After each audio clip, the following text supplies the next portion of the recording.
tepi lah. Aduh, jalan pun lembab. Macam pura-pura kau tahu. Tu lah pasal. Kalau dah tahu badan macam tu, jalan je lah kat tepi. Puas buat koridor je.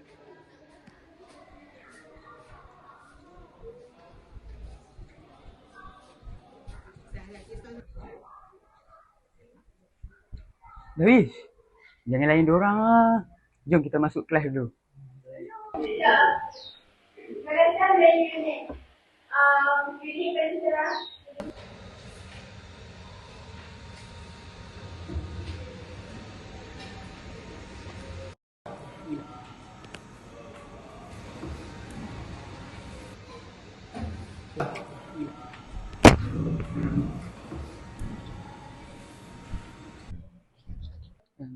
Cikgu, boleh saya nak laporkan sesuatu tak? Ni pasal Darwish, Dia dan Zahra.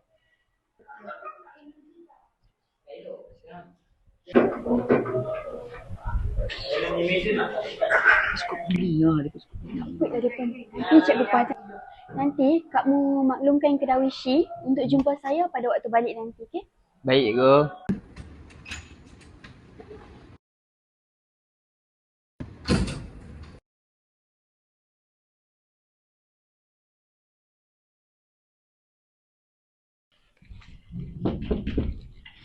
Cikgu kata nak jumpa saya. Ya. Mai duduk sini.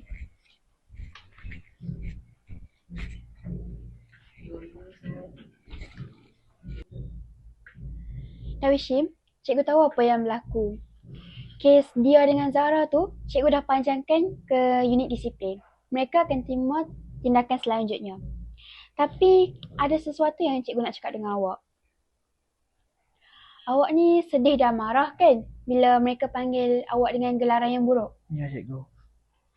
Kalau macam tu, saya nak awak buktikan yang mereka tu salah.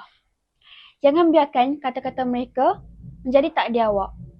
Kesihatan tu bukan sekadar nak nampak tampan atau kurus semata-mata, tapi ia tentang menghargai pinjaman Tuhan. Jadi apa yang sepatutnya lakukan, cikgu? Saya cadangkan untuk awak mulakan gaya hidup yang sihat. Awak berhak untuk memiliki badan yang sihat dan cergas, serta lebih yakin apabila berjalan di luar sana. Ingat pesan cikgu, ubah diri untuk diri sendiri, bukan untuk orang lain. Boleh? Baik, cikgu. Boleh, cikgu. Terima kasih, cikgu. Saya akan cuba yang terbaik.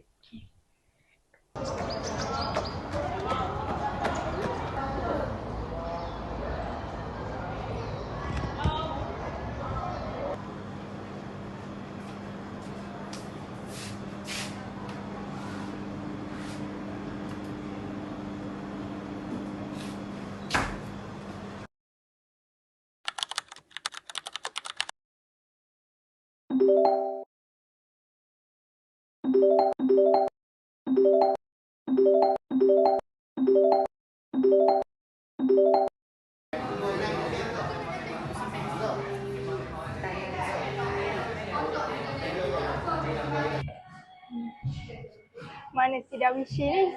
Takkan dah 3 tahun jalan lembab lagi kot. Soalnya, asyik lah, gemuk kan.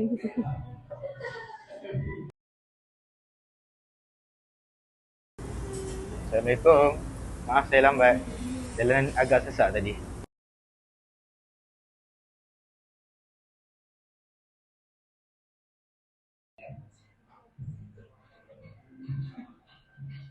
Darwish, kau nampak lain lah. Semuanya bermula dengan satu nasihat yang mempunyai 1001 makna. Terima kasih kepada Cikgu Ariana.